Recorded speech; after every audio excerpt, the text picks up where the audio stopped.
अब एक सालदार को वापस बुलाया, उन्होंने आके कहा मूडीज को मैं देख लूंगा, इन्होंने हमें माइनस रेटिंग देख ली है, मूडीज ने उनको देख लिया, आईएमएफ से मैं निगोशिएट करूंगा, मैं तो 15 दफा आईएमएफ ने इनको देख लिया।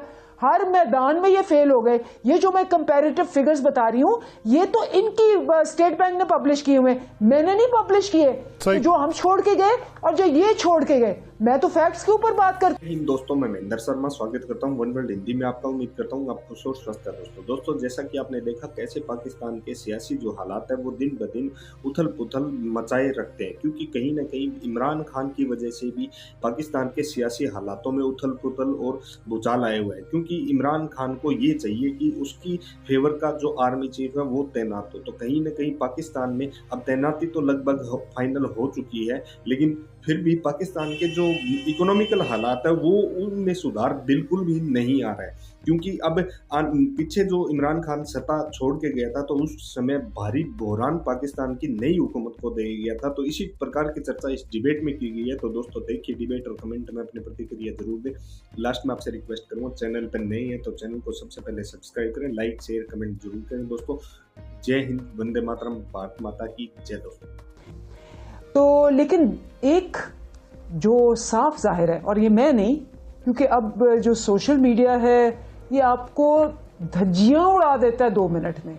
एक एनालिस्ट है, एंकर है, वो उन्होंने पूरी ट्वीटें दिखाई कि जी 6:02 पे ये, 6:03 पे ये मैंने नहीं, ये लोगों ने एनालाइज करके दिखाई कि ये कह रहा था, ठीक है, एक जमाने में, और अब देखें पिछले 4 महीने से उससे 4000 गुना ज्यादा चीज हो गई है और खामोशी है। ठीक है। दूसरा बड़ा इंपॉर्टेंट मैं आपको बताती हूं कि इस वक्त अच्छी बात है, सबके जो उन्होंने लेपा पोतियां की हुई थी ना, सबकी उतर गई हैं, चाहे वो एस्टेब्लिशमेंट है, चाहे मीडिया है, चाहे कुछ है, और ये बड़ी अच्छी बात है कि लोगों के अंदर इतनी अवेयरनेस आई है। एक सबसे बड़ा, आप उसको एंकर भी कह लें, एडिटर भी कह लें, आप उसको एनालिस्ट भी कह लें, आप उसको राइटर कह लें, जो मर्जी कह लें, वो जनाब एक कोई 100 आर्टिकल लिखता है पीटीआई के खिलाफ और एक आर्टिकल भी वो पीडीएम के खिलाफ नहीं निकलता, सारे उसको कहते हैं कि जी ये है, जैसे ये कह रहे हैं कि लिफाफा है, ये फलाना है, ढींगना है, वो आगे से इसी तरह शोर मचाता है। बिल्कुल गलत, ये मैं आपको क्रिटिसाइज कर रहा हूं। और थोड़ी देर बाद पता चलता है कि जी वो जो पाकिस्तान की सबसे बड़ी अंग्रेज पब्लिकेशन का एडिटर था, राइटर था, वो पीडीएम का मिनिस्टर बन जाता है, वो एडवाइजर बन जाता है, वो उसकी बीवी को भी मिल जाता है, बमा अहलो अयाल, लिफाफे नहीं बोरियां खुल जाती हैं। तो ये तो आपके सामने है, ये फैक्ट्स हैं, इसको कोई डिनाई कर सकता है, इसको कोई ना कर सकता है, इसके अंदर एक चीज भी गलत है। तो जब ऐसी हरकतें हो रही हो तो फिर आप इस बात को सिर्फ ये कह के कि जी चूंकि मैंने सारी क्रिटिसिज्म एक ही पार्टी के खिलाफ की और बाकियों के लिए कुछ नहीं किया तो इसलिए मेरे पीछे पड़ गए, एक अवाम को बेवकूफ नहीं कर समझना चाहिए। मैं फिर ये कह रही हूं, मुझे चीजें बाद में पता चलती हैं, अवाम ने उठा के, क्योंकि फेसबुक का जमाना भी पुराना हो गया है, अब जो नया जमाना है वो है टिकटॉक का। फेसबुक थी अमेरिकन, टिकटॉक है चाइनीज, और वो बिलियंस के अंदर वायरल होती है, बिलियंस के अंदर, और उसके अंदर फिर ऐसी तहकीक होती है, ऐसी फिगर्स होते हैं जो मैं 1000 दफा डिनाई करूं लेकिन वो सही होते हैं। तो पहली बात तो ये है। दूसरी बात जो बड़ी इंपॉर्टेंट है कि जी हमने अपना जो है आगे लायामल क्या करना है। देखिए ये वो जमाना है जहां जो नो गो एरियाज थे, जिसमें अब टैबू था, हश हश था, वो सारा बिल्कुल जिसको कहते हैं ना स्मैश हो गया है। ये जो नई जनरेशन है, हमने तो अपनी जनरेशन में चुप करके कर लिया।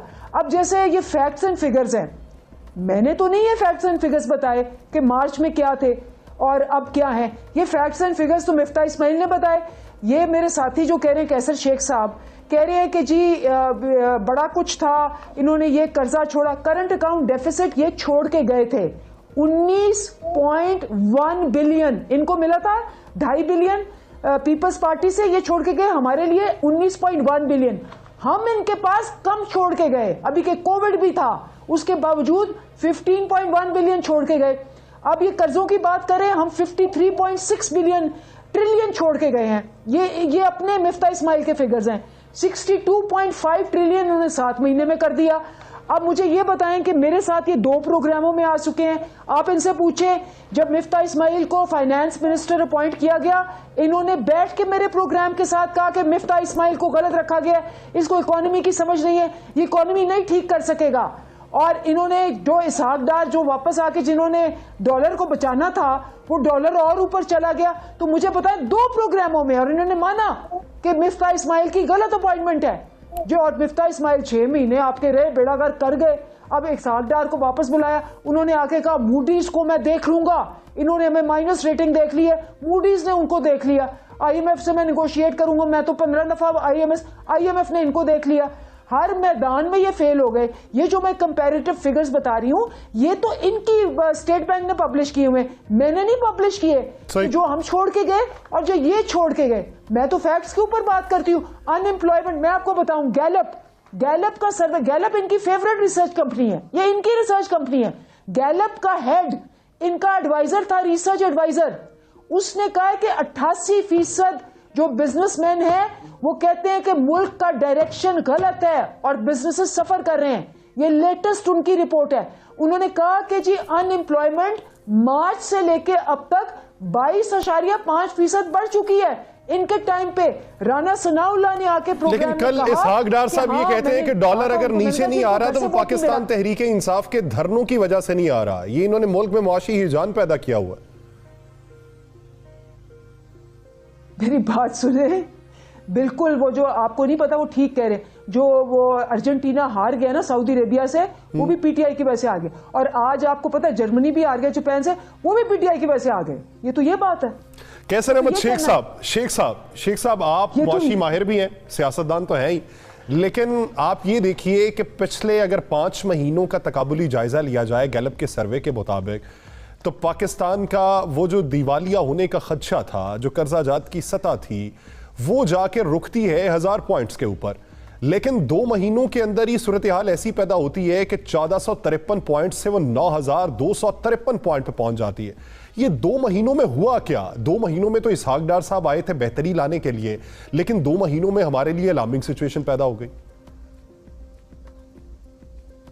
नहीं, ये 2 महीने में नहीं हुआ। ये देखिए ना, इन्होंने चेयरमैन बनाया FBR का, वो खुद शब्बर जैदी इनके वक्त कह गया कि पाकिस्तान दिवालिया हो, कैटेगोरिकली उसने कहा। ये इनका दौर था जब ये करके गए।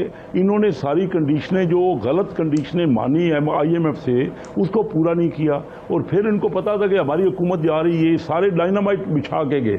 बात ये है कि हमारा 5 साल का पिछला दौर देख लें, जो हमने छोड़ा इनको, हर चीज़ बेहतर थी। इन्फ्लेशन था 3-4% जो हम छोड़ के गए।